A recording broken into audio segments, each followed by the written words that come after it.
Buddha, whom the Vedas represent as a delusive incarnation of Vishnu.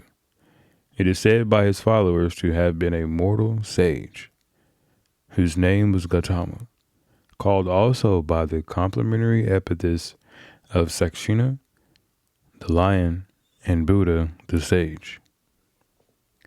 By a comparison of the various epics assigned to his birth, it is inferred that he lived about 1,000 years before Christ.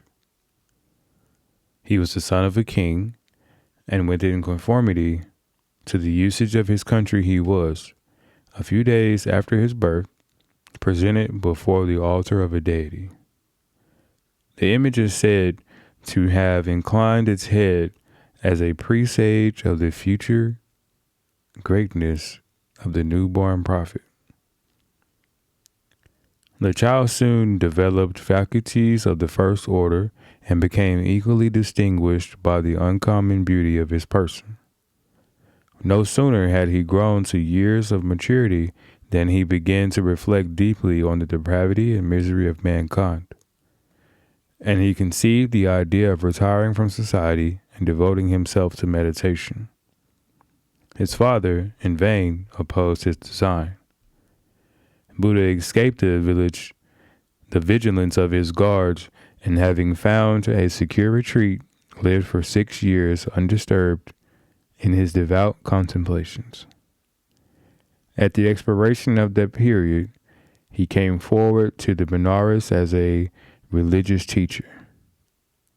At first, some who heard doubted of the soundness of his mind, but his doctrines soon gained credit and were propagated so rapidly that the Buddha himself lived to see them spread all over India. He died at the age of 80 years. The Buddhists reject entirely the authority of the Vedas and religious observations prescribed in them and kept by Hindus. They also reject the distinction of caste and prohibit all bloody sacrifices and allow animal food. Their priests are chosen from all classes.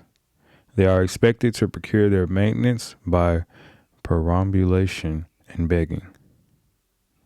And among other things, it is their duty to endeavor to turn some use things thrown aside as useless by others, and to discover the medicinal power of plants. But in Ceylon, 3 orders of priests are recognized. Those of the highest order, usually men of high birth and learning, and are supported by the principal temples, most of which have been richly endowed by the former monarchs of the country.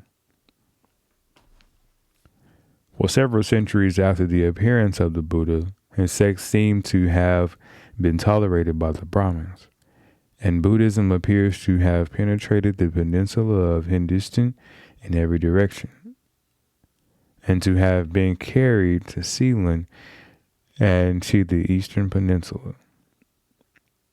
But afterwards, it had to endure in India a long persecution, which ultimately had the effect of entirely abolishing it in the country where it had originated.